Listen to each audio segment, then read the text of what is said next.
much, guys, for tuning in to episode 3 of Mantell Associates Network. Today I'm joined by Arnoud Huisman. Arnoud is the CEO of CC Diagnostics and has been working in the industry for well over 20 years, leading CROs both at CEO level, CCO level, and more.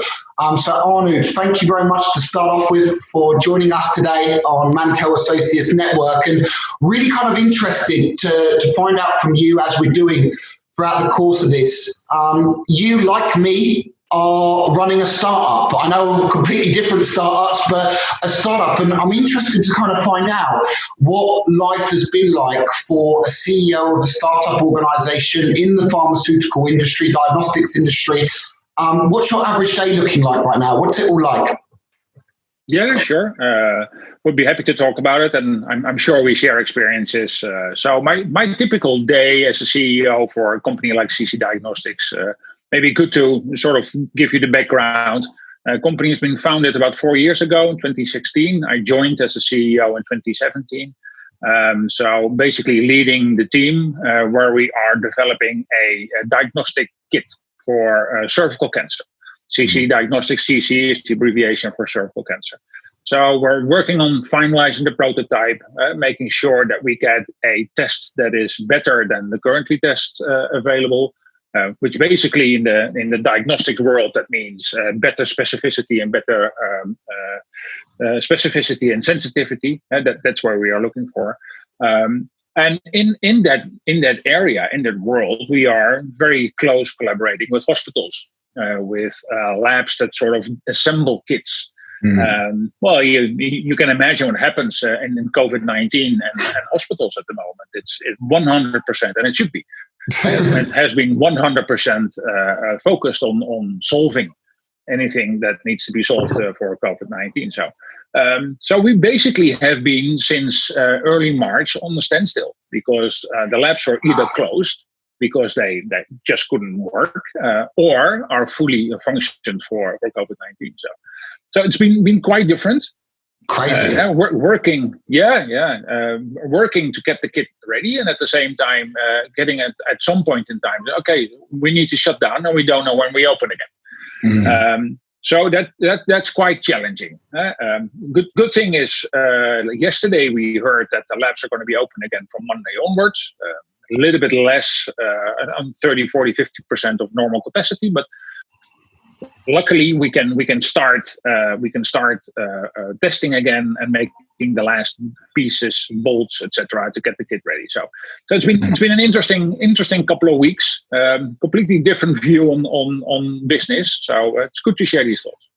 Amazing. And what I like about that is, even though obviously being completely standstill, you're being completely open about it, and at least now you're going back to a business which is still there. I've spoken with so many different startup organizations which have really literally gone under during this period. So incredible to hear that you guys are coming out the other end, and hopefully coming out even stronger from it as well. What's it been like for you during this period, in terms of some of the main obstacles that you've had to face, and how have you overcome them from a leadership point of view, a business point of view, all of that?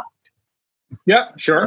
Well, first thing, obviously, make sure that everybody is safe, right? I mean, it's a terrible disease, so you have to make sure that your staff is safe, that everybody works from home, making sure that you have the machine, if you will, the machinery ready to enable everybody working from home. So you really have to take your responsibility as a leader, especially in an environment where you work so close with medical labs and hospitals, etc. One of my colleagues, my most important colleague, the chief medical officer, he's an MD, medical doctor. He works in the hospital. So from day one onwards, we had to decide, okay, we really can't see each other. It's a risk for me, it's a risk for him. Even if you would have the 1.5 meters, as in the Netherlands is the standard now, it's just too much of a risk. So we really have to reinvent the way how you are working. At the same time, since you cannot work with the labs and the medical doctors at the moment, there's so much other things that need to be done in the startup. For one thing, regulations have been changed. where your CE mark your quality mark needs to stand for. So this is a new measurement, new regulation that's going to be installed in 2022. It's the IVDR in vitro diagnostic regulations, means that you have to build up a complete quality management system, which is quite a thing. Usually you have to outsource this, will take a lot of money. Now all of a sudden I had 2 or 3 months to focus on this myself. It's quite tedious. You have to write procedures, and you have to think about what the workflow will be later on. But at least it gave me a good time now to really look into the quality management system. And it's good to see that after 10, 12 weeks, we're almost done with that. Usually that would have mean an outsourcing cost of 30, 40, 50,000. We've asked a couple of parties, and they even came in more expensive than 100,000 to build a quality management system. And we sort of did 70, 80% of that in the last 2 months. So it's really shifting gears in what can I do alternatively than just being in the labs, etc. So at the same time, it's a delay of 3 months, will cost money. Looking for alternative finances. There are all sorts of subsidies that give you at least a little bit of a headway from a financial perspective. Check in with other business leaders. How do you do this? A lot of video calling with other companies, talking to people like we're doing now, sharing experiences. How do you do this? But always, and I think that's very important, always keep in mind where you want to go. So I also see companies going from strategy A, shift completely to strategy B, because all of a sudden COVID-19 is hot and sexy. That's where the money is. So let's try and grab a piece of the action. Doesn't work. I really don't think it doesn't work. It doesn't work like that. So you have to stay your course, make sure that you know where you're going. And just make sure that you pick your alternative strategies, your alternative priorities that you can do now. That wasn't your planning for maybe in half a year or a year later, but if you can pick it up now, use it now. Amazing. And what I like about what you just said is about the quality management side. So finding other ways in the business to improve the productivity, improve the business as a whole. And this is something which we've been trying to do inside our company. I've been speaking with a lot of people, business leaders who are in similar situations to the ones that you've been in, but they feel that after COVID, because of the work that they've been able to put in during this period, they're actually going to come back to a more resilient, stronger, better organization. So amazing to hear the you've taken that stance and use this time to do that. And another thing is really with being a leader in the life science industry. I know you just mentioned that part, which has been what you've been doing with your time. But what have you been doing, if anything, in terms of business strategy and plans for the organization during this period? Yeah, so a good question. Besides involved in CC Diagnostics, I'm also involved in a couple of startups and trying to get financed for the future. So particularly one startup I'm quite engaged in. It's actually a thrombotic, antithrombotic. So that turns into something interesting now in the COVID times. So we were very well in position to get financed in somewhere in 2020. But you see that a lot of venture capital now are sort of waiting a little bit and see what happens. And so they won't tell you, but at the same time you sort of feel it's a little bit on the handbrake, which is perfectly fine, right? If I would be a venture capital, I would also think so. Oh well, let's sit and wait for 2 or 3 months and see how this pans out. At the same time, that also gives you the opportunity to look at different ways in becoming financed, looking there more into not only venture capital, but also in subsidies, to be ready also for the second half of 2020, because the money is still there. The venture capital still want to invest. So I'm very, very sure that in the second half of 2020, there's going to be a lot of VC investments, and you need to be ready. And you need to be ready to pitch yourself on a different way than we used to be. It used to be very much face-to-face. Move into a boardroom with a couple of people, sit there, have a meeting with 10 or 20 people. Everybody that is important needs to be in a face-to-face meeting because that's where it happens. That's going to take a while since we're going to be back in that position. Yeah. That's going to take a while. So you need to start prepare yourself in making an impact through video calling, right? This what we're doing now used to be a sort of used to be the FaceTime stuff. Oh yeah, let's have a beer this afternoon, etc. And instead of calling, you can see his face. So true. Now it's different. Now it's different. This has become the medium of use, and it will become the medium of use to make an impact, to have big defenses, to have board meetings, etc., etc. And it's a different way of communicating. With CC Diagnostics, we're in a pitch final. It's called the Blue Tulip. It's the old Accenture Award pitch, and we're in the finals. The finals going to be on June 11th. Amazing. And yesterday we had a training, which used to be a face-to-face meeting, right? I mean, 500 people in the room, television and all that, and you were going on stage and then do your pitch. Very nice. Everybody is organized and thinks and acts like, okay, face-to-face meeting, that's where the decisions are going to be made. That's going to change now. It's going to be in Zoom or Teams or whatever, all the other VC methods that you can use. So you need to start preparing yourself. How do I make an impact in a medium like this? And yesterday we had a training from Boom Chicago. It's one of those stand-up comedian things. Yeah. The guy who founded it, Pep Rosenfeld, he gave this 2-hour workshop on how you can make a good impression on using Zoom or stuff like that. Amazing. I went in there and said, but within 5 minutes, he made you do all sorts of tricks and little things that that's going to have a much better impact next time you do a video call. So that's something that we need to prepare for, I'm sure. And I couldn't agree more with you. And the people, the world is having to learn to adapt to doing what we're doing, which is sitting on Zoom, doing video calls now, day to day, like yours, no doubt. My diary is more video call. Beforehand, I used to pick up the phone. Of course, I still do with certain people, but even with certain businesses that we're working with now, companies are opting to choose to want to do Zoom going forwards as opposed to phone calls and things like that. And it has had a huge impact on the world as a whole. Something I'm interested to pick your brain about, which is something which affected me. And when you run an organization, doesn't matter if it's 5,000 people, 2 people, if you run a business, the aim of the business is to try and be as in control of certain areas of that business as possible, and try and keep your eye on everything inside that company.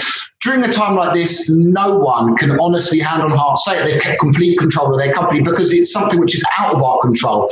And how have you adapted or coped with having to accept maybe that you can't be as in control as you were before COVID-19? Yeah, I think that's a very, very interesting comment and very true. As a CEO, you try to be in control. You sort of set methods and ways and communication channels where you get all the information so you can make your decisions on. But at the same time, like you were saying yourself, I mean, COVID-19, there is no control, right? We don't know what's going to happen. As our prime minister is saying, we were sort of, you're the captain of a big ship, right? And you can make a change of course, but it will go slowly, and all of a sudden you go in this bank of fog, right? And you don't know where to go, and your headway is only 2 or 3 weeks. And that's about the time that you sort of can predict what's going to happen. So managing from a 2 or 3 week window is a very different way than 2 or 3 months or 2 or 3 years in terms of control. So I think what's going to be more important, or has become already more important, is being flexible. You manage by making changes, little changes, maybe sometimes even big changes, when you learn what's happening at the moment. So being in control, I think at this moment, it's still important, but I think being flexible is becoming more important, already is more important than being in control. And what's vital in that process, and I'm sure you agree from Mantell Association's perspective, is having the right people. What I've been seeing in the first 2 or 3 weeks post lockdown, you see people responding differently to the situation. You see people that are sort of, laying back like a dog or a cat on the back, legs up and say, okay, well, I can do something about it. I cannot do something about it, etc. Secondly, you have people who react positively to change, that have ideas, that come with innovation. That, well, if this is happening, why don't we ABC? People that sort of had ideas before COVID but couldn't implement it, and now all of a sudden they see that this is the right time to do it. And I'm very sure that all leaders see this happening within their organization. That the people that just stand up now, and those are the people that you need to have, right? Those are the people that you need to talk to. Absolutely. Those are the people that are going to help you set the course in this new world. And a fantastic example, if I look at, I have 2 kids, 15 and 13. They're going on 2 different high schools. One of them is quite traditional. The other one is a little bit more advanced, new school building, etc. The more advanced had the school system up and running, video classes, online testing and online exams. Yeah. They had it set it up in 2 or 3 weeks. Like they were already planning for this. Right, because they must have had some sort of plan in the back of their mind, or a couple of people that said, well, let's do this. The other one is much more, the 13-year-old is a much more traditional school. They still haven't figured it out yet. They're still sort of waiting in. So and if you look at the communication they have, it's completely different. The new one is, okay, under pressure, everything becomes fluid, and use that energy to make something new. It's they go completely to, okay, let's set this up new. The other one still struggling with it. So it's almost the other way of being in control. Is listen to your people, listen to what they have to say, listen to the boys and girls that stand up and actually perform better in a climate of change.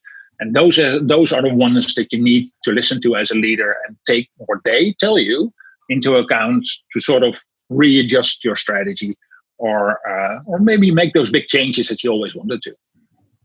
I like what you said about being like a cat or a dog, laying back and being relaxed. And I remember when this first happened, I was frantic about the whole situation. What's going on? What's going to happen? We were due to be moving into our brand new offices in central London. So the rent had gone up for us as a small business.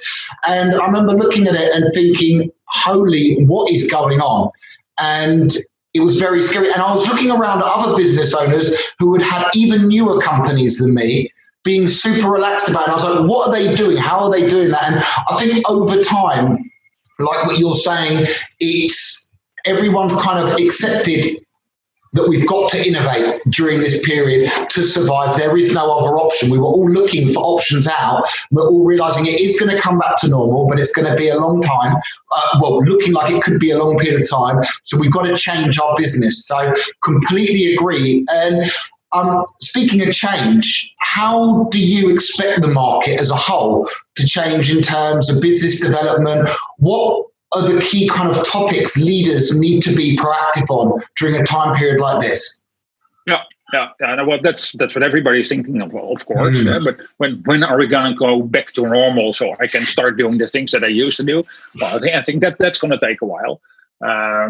The good thing, at least in the business where we're in the life sciences industry, right? And if anything, the COVID-19 lessons that we learn now is that life sciences obviously is critical.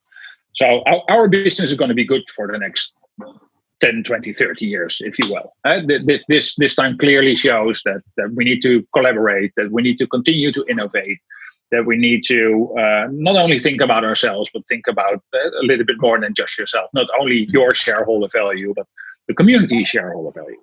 So we're going to be okay in terms of work moving forward. So the trick is, of course, to translate all that science into patient value, and making sure that you do that. So in 2 or 3 months, I think everybody's going to be reasonably confident that you can go back to work in some sort of way. So that's also the time I think that people will start being engaging in business development activities.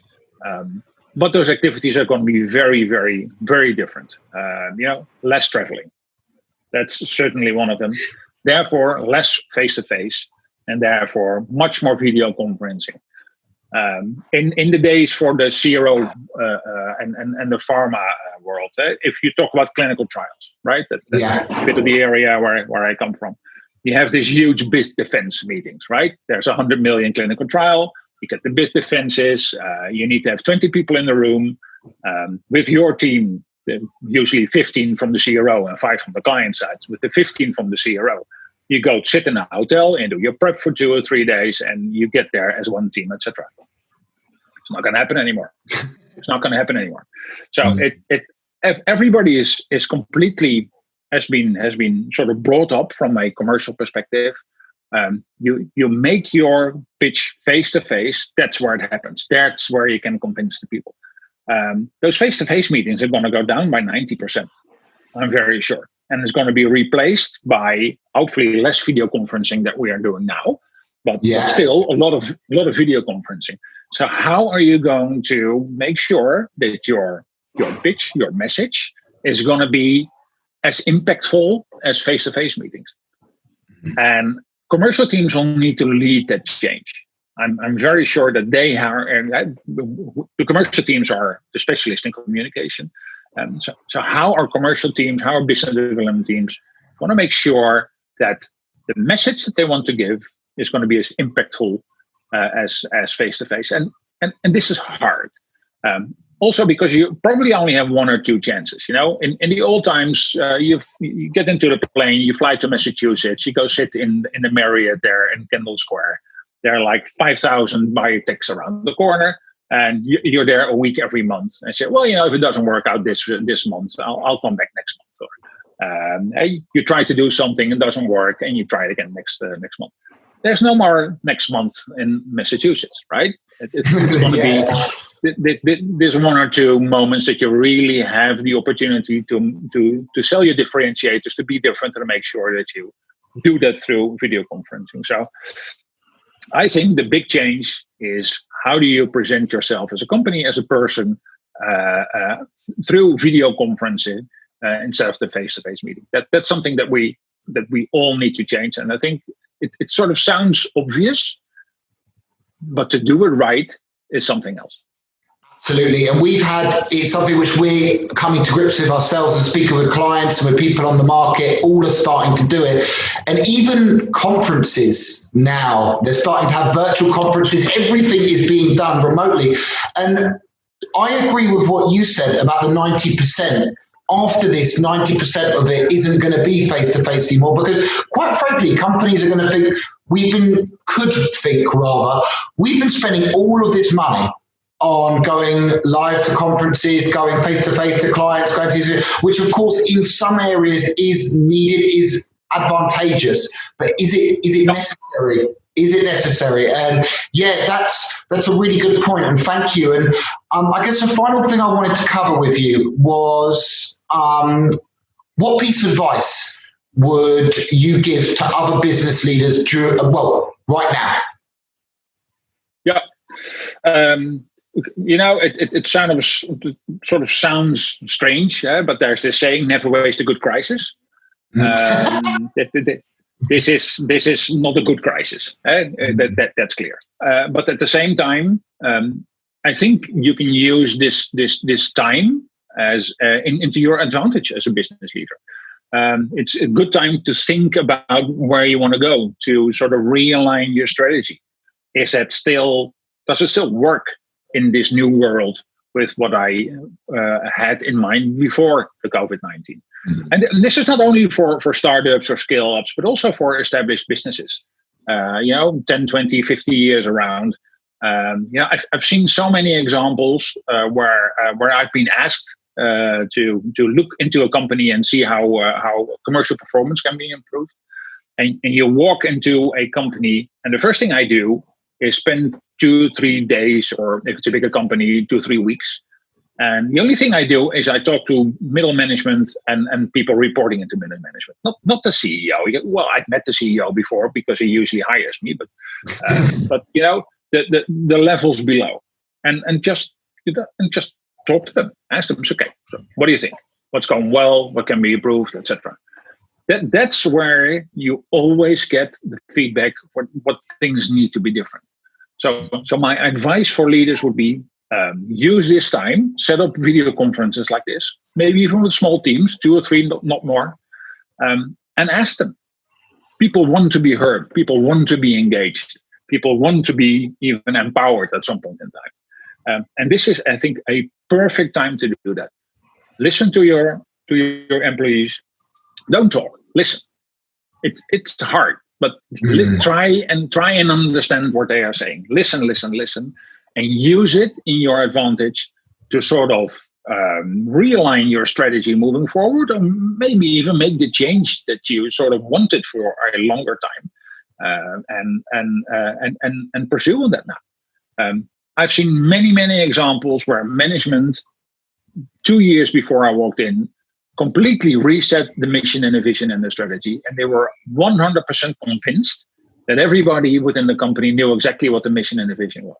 And when I asked them, you usually get 2 answers. First, what mission or vision? So they didn't even know it was there. Wow. And the second one, when they tried it, it was a completely different thing. It was 5 or 10 years before. Usually the people that have been with the company for years and years. So trying to use this time to reestablish your mission and your vision, your strategy. Use the best people that you have, and those are the ones that react positively to change. I'm very, very sure about that. Use their input as a guidance of where you want to go. Use those people to implement it, and then take it from there. So use your best people. Use their input to set your strategy, and implement it now. Now is a good time to do it. That would be my advice. Thank you so much. Absolutely brilliant. And it's something, the final parts are definitely going to be something which I'm going to take on board. And the investing in people, again, what you're saying about the doing it now, this is the best time to be doing things like setting up training sessions, working on people, developing strategies in the business. And inside all of this doom and gloom, speaking from somebody like yourself, Arnoud, where your business has been on hold, to have such a positive outlook on the situation and ways that you can improve your business and are improving your business is absolutely amazing. So thank you so much for coming on to Mantell Associates Network today. It's been a pleasure. All the best.